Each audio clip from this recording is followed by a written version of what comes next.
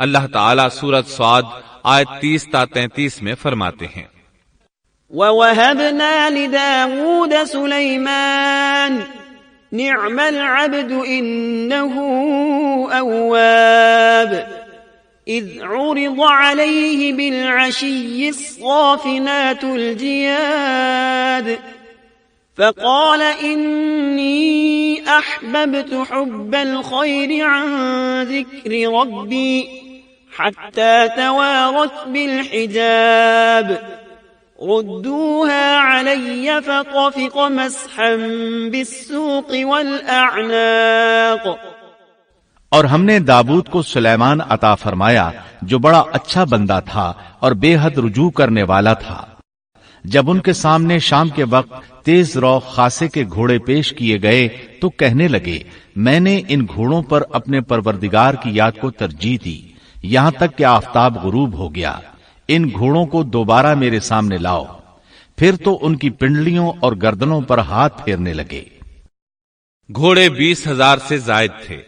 گھوڑوں کے معائنے میں ان کا روزمرہ کا ذکر رہ گیا، تب انہیں ذکر الہی کا خیال آیا جس پر انہیں سخت صدمہ ہوا اور کہنے لگے کہ میں گھوڑوں کی محبت میں اتنا گم ہو گیا کہ سورج غروب ہو گیا۔ تو ان گھوڑوں کو دوڑایا کہ وہ نظروں سے اوجھل ہو گئے، پھر انہیں دوبارہ طلب کیا اور پیار محبت سے ان کی پنڈلیوں اور گردنوں پر ہاتھ پھیرنا شروع کر دیا۔ امام بخاری نے ابو ہریرہ رضی اللہ عنہ سے روایت کی ہے کہ ایک مرتبہ سلیمان علیہ السلام نے ارادہ کیا کہ اس شب میں اپنی بیویوں کے ساتھ اس دیواجی فریضہ ادا کروں گا تو میری ہر ایک بیوی سے لڑکا پیدا ہوگا اور وہ میدان جہاد کا مجاہد بنے گا، لیکن اس ارادے کے ساتھ انشاءاللہ کہنا بھول گئے۔ اللہ تعالیٰ کو جلیل القدر پیغمبر کا یہ طرز پسند نہ آیا، چنانچہ اللہ تعالیٰ نے سلیمان علیہ السلام کے اس دعوے کو اس طرح غلط ثابت کر دیا کہ تمام بیویوں میں سے صرف ایک بیوی کے ہاں مردہ بچہ پیدا ہوا۔ تب سلیمان علیہ السلام کو احساس ہوا کہ یہ انشاءاللہ نہ کہنے کا نتیجہ ہے، چنانچہ انہوں نے فوری توبہ کی اور انشاءاللہ کہنے کو اپنا معمول بنا لیا۔ اللہ تعالیٰ نے آپ کو فیصلہ کرنے کی زبردست صلاحیت عطا فرمائی تھی۔ سورۃ الانبیاء آیت 87 میں ہے، وَدَاوُودَ وَسُلَيْمَانَ إِذْ يَحْكُمَانِ فِي الْحَرْثِ إِذْ نَفَشَتْ فِيهِ غَنَمُ الْقَوْمِ وَكُنَّا لِحُكْمِهِمْ شَاهِدِينَ۔ اور داؤد اور سلیمان کو یاد کیجئے جبکہ وہ کھیت کے معاملے میں فیصلہ کر رہے تھے کہ کچھ لوگوں کی بکریاں اس میں چر چک گئی تھیں اور ان کے فیصلے میں ہم موجود تھے۔ ہوا یہ کہ دو آدمی ہمسائے تھے، ان میں جھگڑا ہو گیا۔ ان میں سے ایک کے پاس کھیت تھا، اس میں اس نے فصل بو رکھی تھی، دوسرے کے پاس کچھ بکریاں تھیں۔ بکریوں کا چرواہا رات کے وقت دیوار والے دروازے کو بند کر دیتا تھا تاکہ بکریاں نکل کر فصل کو نقصان نہ پہنچائیں۔ ایک دن وہ دروازہ بند کرنا بھول گیا، بکریاں کھیت میں آ کر چرنے لگیں، فصل خراب ہو گئی۔ دونوں داؤد علیہ السلام کے پاس آئے، اپنا مقدمہ پیش کیا۔ داؤد علیہ السلام قاضی بھی تھے۔ اس وقت سلیمان علیہ السلام کہیں گئے ہوئے تھے۔ داؤد علیہ السلام مقدمہ سن کر کہنے لگے، یہ بکریوں والے کی سستی کا نتیجہ ہے، اس کا حل یہی ہے کہ وہ تیری بکریاں اپنی تحویل میں لے لے۔ دونوں فریق باہر نکلے تو سلیمان علیہ السلام سے ملاقات ہوئی۔ انہوں نے تفصیل سن کر فرمایا، میرے ساتھ آؤ۔ وہ انہیں داؤد علیہ السلام کے پاس لے آئے اور بولے، اس مقدمے کا اس سے بہتر فیصلہ یہ ہے کہ یہ بکریاں زمین والے کو دے دیں اور زمین بکریوں والے کو۔ جب بکریوں والا زمین کو پہلی حالت میں اگا دے گا تو آپ دونوں کی چیزیں انہیں لوٹا دیں۔ اس دوران کھیتی کا مالک بکریوں کے دودھ سے فائدہ حاصل کرتا رہے گا۔ یہ فیصلہ زیادہ بہتر ہے۔ اس سے بکریوں والا اپنی بکریوں سے بالکل محروم نہ ہوا اور کھیتی والے کا نقصان پورا ہو گیا۔ یہ فیصلہ آپ کو اللہ تعالیٰ نے سمجھایا تھا۔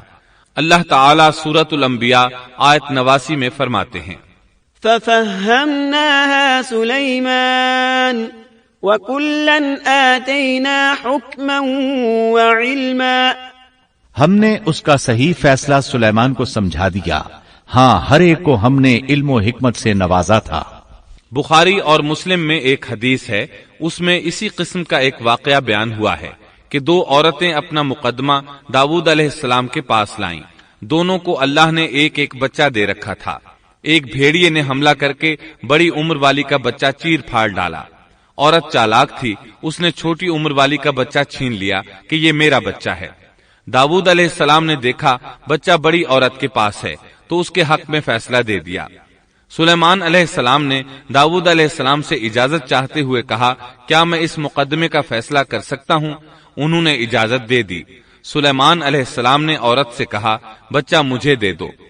بچہ ہاتھ میں لے کر انہوں نے تلوار نکالی اور دونوں عورتوں سے فرمایا، میں اس کے 2 ٹکڑے کر کے تم دونوں میں برابر برابر تقسیم کرنے لگا ہوں۔ یہ سن کر بڑی عورت بولی کہ ٹھیک ہے، جبکہ چھوٹی عورت مامتا کی وجہ سے چلا اٹھی کہ آپ اسے زندہ رہنے دیں اور اسے دے دیں۔ یہ سنتے ہی سلیمان علیہ السلام بول اٹھے، تو ہی اس کی ماں ہے، جس سے اپنے بچے کے ٹکڑے دیکھنا برداشت نہ ہو سکا، پھر بچہ اسے دے دیا۔ سلیمان علیہ السلام کا ایک تیسرا واقعہ قرآن میں یوں ہے، سورۃ النمل آیت 17 اور 18 میں ہے، وحشر لسليمان جنوده من الجن والإنس والطير فهم يوزعون حتى إذا أتوا على واد النمل قالت نملة يا أيها النمل ادخلوا مساكنكم لا يحطمنكم سليمان وجنوده وهم لا يشعرون۔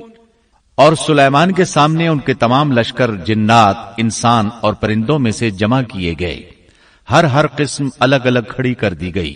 جب وہ چیونٹیوں کے میدان میں پہنچے تو ایک چیونٹی نے کہا، اے چیونٹیوں، اپنے اپنے گھروں میں گھس جاؤ، ایسا نہ ہو کہ بے خبری میں سلیمان اور ان کا لشکر تمہیں روند ڈالے۔ ان تمام لشکروں کو اکٹھا کیا گیا تھا۔ اللہ تعالیٰ نے چونٹی کی یہ بات سلیمان علیہ السلام کو سنوا دی۔ سورہ نمل آیت 19 میں ہے، فتبسم ضاحكا من قولها وقال رب أوزعني أن أشكر نعمتك التي أنعمت علي وعلى والدي وأن أعمل صالحا ترضاه وأدخلني برحمتك في عبادك الصالحين۔ اس کی اس بات پر سلیمان مسکرا کر ہنس پڑے اور دعا کرنے لگے کہ اے پروردگار، تو مجھے توفیق دے کہ میں تیری ان نعمتوں کا شکر بجا لاؤں جو تو نے مجھ پر انعام کی ہیں، اور میں ایسے نیک اعمال کرتا رہوں جن سے تو خوش رہے، اور مجھے اپنی رحمت سے نیک بندوں میں شامل فرما۔ آپ کا ایک واقعہ ملکہ بلقیس کے ساتھ پیش آیا۔ سورہ نمل آیت 20 تا 25 میں ہے، آپ نے پرندوں کی دیکھ بھال کی اور فرمانے لگے، کیا بات ہے کہ ہدہد نظر نہیں آ رہا؟ کیا وہ واقعی غیر حاضر ہے؟ یقیناً میں اسے سخت سزا دوں گا یا اسے ذبح کر ڈالوں گا، یا وہ میرے سامنے کوئی معقول وجہ بیان کرے۔ کچھ زیادہ دیر نہ گزری تھی کہ اس نے آ کر کہا، میں ایک ایسی خبر لایا ہوں کہ آپ کو اس کی خبر ہی نہیں، اور میں سبا کی ایک سچی خبر آپ کے پاس لایا ہوں۔ میں نے دیکھا ہے کہ ان کی بادشاہ ایک عورت ہے جسے ہر قسم کی چیز سے کچھ نہ کچھ دیا گیا ہے، اور اس کا تخت بھی بڑا عظیم ہے۔ میں نے اسے اور اس کی قوم کو اللہ تعالیٰ کو چھوڑ کر سورج کو سجدہ کرتے ہوئے پایا ہے۔ شیطان نے ان کے کام مزین کر کے انہیں دکھلا کر سیدھے راستے سے ہٹا دیا ہے، پس وہ ہدایت پر نہیں آتے کہ اسی اللہ کو سجدہ کریں جو آسمانوں اور زمینوں کی پوشیدہ چیزوں کو باہر نکالتا ہے، اور جو کچھ تم چھپاتے اور ظاہر کرتے ہو وہ سب کچھ جانتا ہے۔ ہدہد نے اللہ تعالیٰ کی یہ صفت اس لیے بیان کی کہ یہ اپنی حس کے ذریعے زمین میں پانی والے حصے کا پتہ چلا لیتا ہے۔ سلیمان علیہ السلام کو بھی یہی ہدہد بتایا کرتا تھا کہ پانی کہاں ہے، پھر آپ جنات کے ذریعے پانی نکلواتے تھے۔ یہ اطلاع سن کر سلیمان علیہ السلام حیران ہوئے۔ آپ نے ہدہد سے کہا، ہم ابھی تمہاری بات کی تصدیق کر لیتے ہیں۔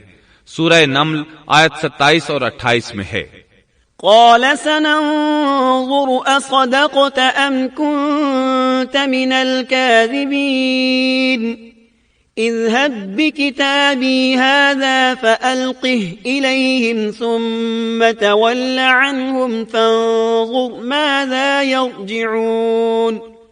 سلیمان نے کہا، اب ہم دیکھیں گے کہ تو نے سچ کہا ہے یا تو جھوٹا ہے۔ میرے اس خط کو لے جا کر انہیں دے دے پھر ان کے پاس سے ہٹ آ اور دیکھ کہ وہ کیا جواب دیتے ہیں۔ آپ نے ایک خط لکھ کر اسے دیا۔ ہدہد وہ خط لے کر ملکہ بلقیس کے محل پہنچا۔ خط اس کے سامنے گرا کر خود دیوار پر جا بیٹھا۔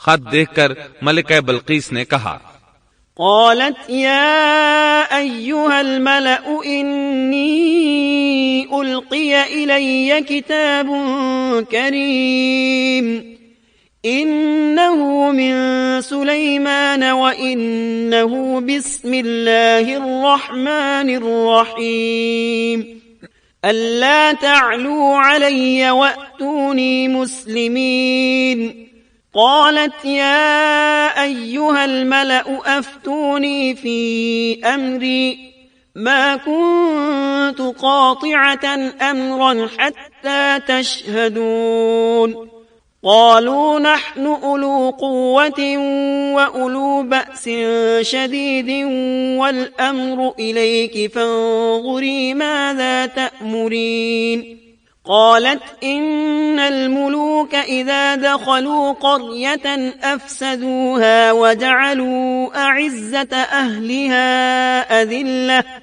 وكذلك يفعلون وإني مرسلة إليهم بهدية فناظرة بما يرجع المرسلون۔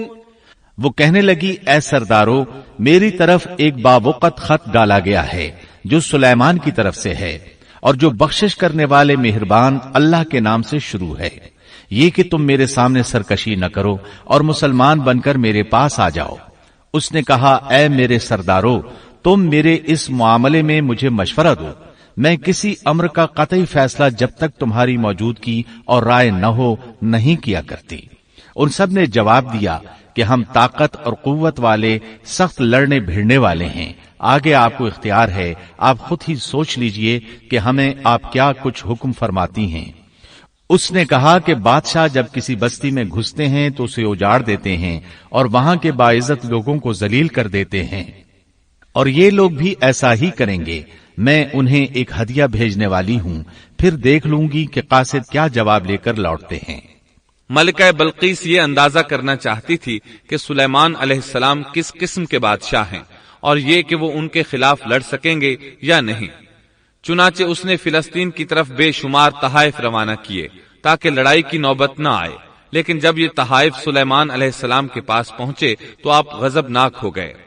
فلما جاء سليمان قال أتمدونني بمال فما آتاني الله خير مما آتاكم بل أنتم بهديتكم تفرحون ارجع إليهم فلنأتينهم بجنود لا قبل لهم بها ولنخرجنهم منها أذلة وهم صاغرون۔ پس جب قاصد سلیمان کے پاس پہنچا تو آپ نے فرمایا، کیا تم مال سے مجھے مدد دینا چاہتے ہو؟ مجھے تو میرے رب نے اس سے بہت بہتر دے رکھا ہے جو اس نے تمہیں دیا ہے، پس تم ہی اپنے تحفے سے خوش رہو۔ جا ان کی طرف واپس لوٹ جا، ہم ان کے مقابلے پر وہ لشکر لائیں گے جن کے سامنے پڑنے کی ان میں طاقت نہیں، اور ہم انہیں ذلیل و پست کر کے وہاں سے نکال باہر کریں گے۔ قاصد ان کا جواب سن کر اور یہ صورتحال دیکھ کر دہشت زدہ ہو گئے۔ انہوں نے بلقیس کے پاس جا کر ساری حقیقت بیان کر دی۔ ملکہ بلقیس نے انہیں پیغام بھجوایا کہ ہم اسلام قبول کرنے کے لیے تیار ہیں۔ سلیمان علیہ السلام تک اس کا پیغام پہنچا تو آپ اپنے درباریوں کی طرف متوجہ ہوئے۔ قال يا أيها الملأ أيكم يأتيني بعرشها قبل أن يأتوني مسلمين قال عفريت من الجن أنا آتيك به قبل أن تقوم من مقامك وإني عليه لقوي أمين قال الذي عنده علم من الكتاب أنا آتيك به قبل أن يرتد إليك طرفك فلما رآه مستقرا عنده قال هذا من فضل ربي ليبلوني أأشكر أم أكفر ومن شكر فإنما يشكر لنفسه ومن كفر فإن ربي غني كريم قال نكروا لها عرشها ننظر أتهتدي أم تكون من الذين لا يهتدون۔ آپ نے فرمایا اے سردارو، تم میں سے کوئی ہے جو ان کے مسلمان ہو کر پہنچنے سے پہلے ہی اس کا تخت مجھے لا دے؟ ایک قوی ہیکل جن کہنے لگا آپ اپنی مجلس سے اٹھیں، اس سے پہلے میں اسے آپ کے پاس لا دیتا ہوں۔ یقین مانیے کہ میں اس پر قادر ہوں اور ہوں بھی امانت دار۔ جس کے پاس کتاب کا علم تھا وہ بول اٹھا کہ آپ پلک جھپکائیں، اس سے بھی پہلے میں اسے آپ کے پاس پہنچا سکتا ہوں۔ جب آپ نے اسے اپنے پاس موجود پایا تو فرمانے لگے یہی میرے رب کا فضل ہے تاکہ وہ مجھے آزمائے کہ میں شکر گزاری کرتا ہوں یا ناشکری۔ شکر گزار اپنے ہی نفع کے لیے شکر گزاری کرتا ہے، اور جو ناشکری کرے تو میرا پروردگار بے پرواہ اور کرم کرنے والا ہے۔ حکم دیا کہ اس کے تخت کی صورت بدل دو تاکہ معلوم ہو جائے کہ یہ راہ پا لیتی ہے یا ان میں سے ہوتی ہے جو راہ نہیں پاتے۔ تخت لانے والے آدمی کے متعلق جو یہ آیا ہے کہ اس کے پاس کتاب کا علم تھا، تو مفسرین کا اس کے بارے میں اختلاف ہے کہ وہ کون تھا۔ قرآن کریم کے الفاظ سے جو معلوم ہوتا ہے وہ اتنا ہی ہے کہ وہ کوئی انسان ہی تھا جس کے پاس کتاب الہی کا علم تھا۔ اللہ تعالیٰ نے کرامت اور اعجاز کے طور پر اسے یہ قدرت دے رکھی تھی کہ پلک جھپکتے وہ تخت لے آیا۔ پھر سلیمان علیہ السلام نے تخت میں تبدیلی کا حکم دیا۔ تخت میں تبدیلی کا حکم سن کر اس میں سے ہیرے جواہر نکال دیے گئے اور دوسری جگہوں پر لگا دیے گئے۔ سورہ نمل آیت 42 اور 43 میں ہے۔ فلما جاءت قيل أهكذا عرشك قالت كأنه هو وأوتينا العلم من قبلها وكنا مسلمين وصدها ما كانت تعبد من دون الله إنها كانت من قوم كافرين۔ پھر جب وہ آ گئی تو اس سے کہا گیا کہ ایسا ہی تیرا بھی تخت ہے۔ اس نے جواب دیا کہ یہ گویا وہی ہے، ہمیں اس سے پہلے ہی علم دے دیا گیا تھا اور ہم مسلمان تھے۔ اسے انہوں نے روک رکھا تھا کہ جن کی وہ اللہ کو چھوڑ کر پرستش کرتی رہی تھی، یقیناً وہ کافر لوگوں میں سے تھی۔ اب سلیمان علیہ السلام کی ملکہ بلقیس سے گفتگو شروع ہوئی۔ پھر وہ اسے تخت کے پاس لے آئے۔ اس سے پوچھا کیا تیرا تخت بھی اسی طرح کا ہے؟ اس نے بہت اچھا اور فصاحت سے بھرپور جواب دیا۔ اس نے نہ تو یہ کہا کہ ہاں، کیونکہ وہ تو اپنا تخت پیچھے سبا کے علاقے میں چھوڑ آئی تھی، یہاں کیسے آ سکتا تھا، نہ اس نے یہ کہا کہ نہ، کیونکہ یہ وہی محسوس ہو رہا تھا۔ البتہ اس میں قدر تبدیلی محسوس ہو رہی تھی۔ اس نے عجیب جملے میں جواب دیا کہ یہ وہی لگتا ہے۔ سلیمان علیہ السلام یہ جواب سن کر حیران ہوئے۔ اب آپ نے اسے اپنی سلطنت کا غلبہ دکھانے کے لیے ایسا منظر دکھایا جو کسی بشر نے آج تک نہیں دیکھا۔ چنانچہ آپ اسے ایک محل میں لے گئے۔ یہ مکمل طور پر شیشے کا تھا، اس سے دوسری طرف دیکھا جا سکتا تھا۔ فرش بھی شیشے کا تھا، شیشے کے نیچے پانی چھوڑا گیا تھا، پانی چلتا رہتا تھا۔ آپ اسے لیے اندر داخل ہوئے تو وہ بہت حیران ہوئی کہ محل میں پانی بہ رہا ہے۔ اس نے اپنا لباس کچھ اوپر کر لیا کہ بھیگ نہ جائے۔ اس نے اپنا پاؤں پانی پر رکھنا چاہا تو وہ شیشے پر پڑا، اور زیادہ حیران ہوئی اور شرمندہ بھی کہ دھوکا کھا گئی۔ اور یہ سب کچھ جنات کے ذریعے تیار کرایا گیا تھا۔ سورہ نمل آیت 44 میں اللہ تعالیٰ فرماتے ہیں قیل لها ادخل الصرح فلما رأته حسبته لجة وكشفت عن ساقيها قال إنه صرح ممرد من قوارير قالت رب إني ظلمت نفسي وأسلمت مع سليمان لله رب العالمين۔ اس سے کہا گیا کہ محل میں چلی چلو، جسے دیکھ کر یہ سمجھ کر کہ یہ حوض ہے اس نے اپنی پنڈلیاں کھول دی۔ سلیمان نے کہا یہ ایسا محل ہے جس میں نیچے بھی شیشے جڑے ہوئے ہیں۔ کہنے لگی میرے پروردگار، میں نے اپنی جان پر ظلم کیا، اب میں سلیمان کے ساتھ اللہ رب العالمین کی مطیع اور فرمانبردار بنتی ہوں۔ یہ عظیم سلطنت دیکھ کر وہ جان گئی کہ سلیمان علیہ السلام صرف بادشاہ ہی نہیں نبی بھی ہیں، چنانچہ اس نے فوراً ایمان قبول کر لیا۔ سلیمان علیہ السلام کا سب سے بڑا کارنامہ یہ ہے کہ آپ نے مسجد اقصی تعمیر کروائی۔ اس کی پہلی تعمیر یعقوب علیہ السلام نے کرائی تھی۔ صحیح حدیث میں ہے کہ رسول اللہ صلی اللہ علیہ وسلم سے پوچھا گیا زمین میں کون سی مسجد سب سے پہلے تعمیر کی گئی؟ آپ نے فرمایا مسجد حرام، یعنی مکہ معظمہ والی مسجد۔ پھر آپ سے پوچھا گیا کہ اس کے بعد کون سی مسجد زمین میں بنائی گئی؟ آپ نے جواب دیا مسجد اقصی۔ جب بخت نصر نے قدس پر قبضہ جما لیا تو اس نے مسجد اقصی ڈھا دی، لیکن پھر سلیمان علیہ السلام کو اللہ تعالیٰ نے بادشاہت عطا کی تو انہوں نے ازسر نو تعمیر کا کام شروع کرایا۔ اس کے ساتھ ہی انہوں نے ہیکل سلیمانی بھی تعمیر کروایا۔ یہود آج تک اس کو مقدس سمجھتے ہیں۔ یہ مسجد اقصی کے بالکل قریب ہے۔ مسجد اقصی کی فضیلت میں بہت سی روایات ملتی ہیں، جیسا کہ رسول اللہ صلی اللہ علیہ وسلم کا ارشاد ہے، مسجد حرام میں ایک نماز کا ثواب 1,00,000 نمازوں کے برابر ہے، مسجد نبوی میں ایک نماز کا ثواب 1000 نماز کے برابر ہے، اور مسجد اقصی میں 500 نمازوں کے برابر ثواب ملتا ہے۔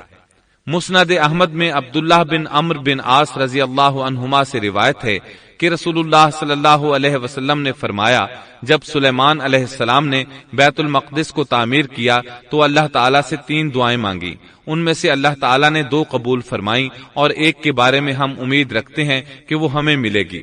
انہوں نے پہلا سوال یہ کیا کہ مجھے ایسی حکومت دے جو تیری حکومت کے موافق ہو، یعنی عدل و انصاف کی فراوانی ہو اور کسی پر ظلم و زیادتی نہ ہو۔ اللہ نے یہ دعا قبول فرمائی۔ دوسرا سوال یہ کیا مجھے ایسا ملک عطا فرما جو میرے سوا کسی شخص کے لائق نہ ہو۔ اللہ تعالیٰ نے یہ دعا بھی قبول فرما لی۔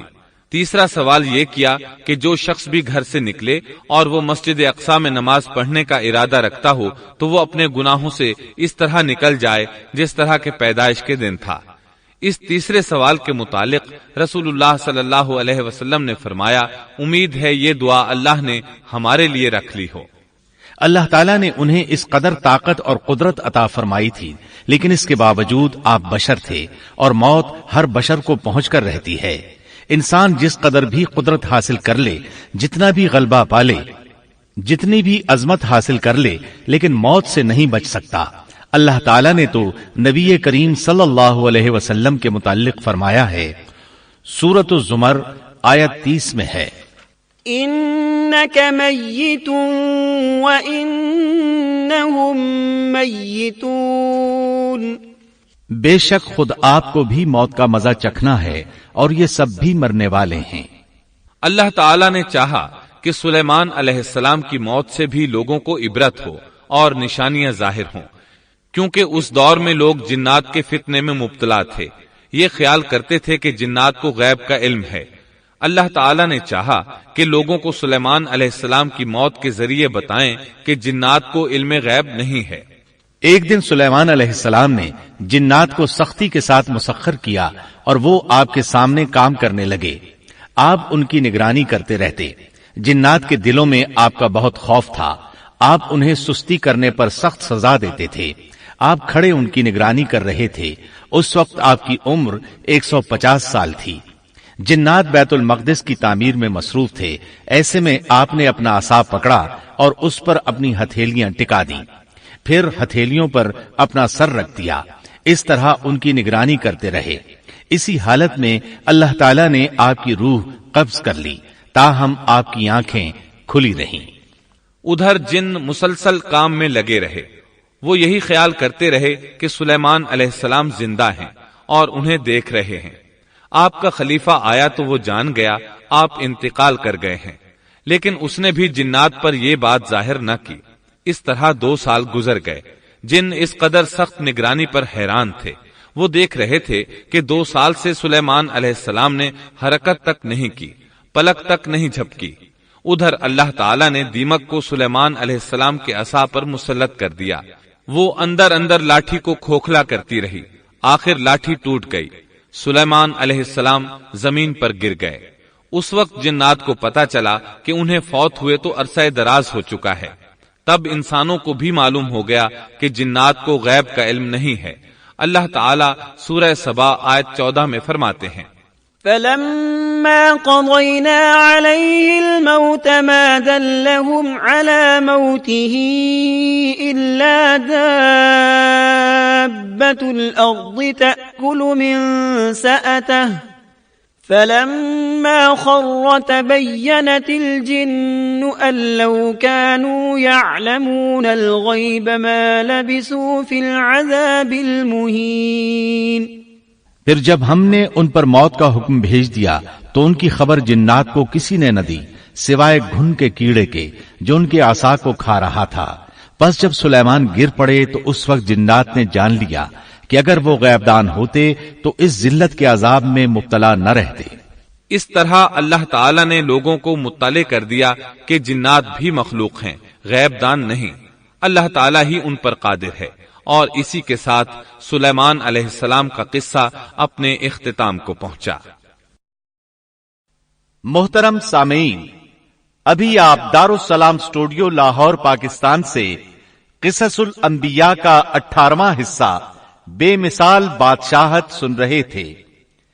قصص الانبیاء کے 19ویں حصے بے موسم پھل میں آپ یہ سنیں گے، سیدنا عزیر علیہ السلام کا قرآن مجید میں تذکرہ، سیدنا عزیر علیہ السلام کے دوبارہ زندہ ہونے پر قوم کا انکار اور ایک بڑھیا کی تصدیق، سیدنا عزیر علیہ السلام کی شان میں یہود کا غلو، سیدنا زکریہ علیہ السلام اور سیدنا یحییٰ علیہ السلام کا نام و نسب اور قرآن مجید میں تذکرہ، مریم علیہ السلام کی والدہ کی نذر اور مریم علیہ السلام کی ولادت، بے موسم پھلوں سے مریم علیہ السلام کو رزق الہی اور مریم علیہ السلام کے فضائل و مناقب، سیدنا زکریہ علیہ السلام کی دعا اور بڑھاپے میں سیدنا یحییٰ علیہ السلام کی ولادت، سیدنا یحییٰ علیہ السلام کا زہد و تقوی، ظالم حکمران کے خلاف فیصلہ اور سیدنا یحییٰ علیہ السلام کی شہادت،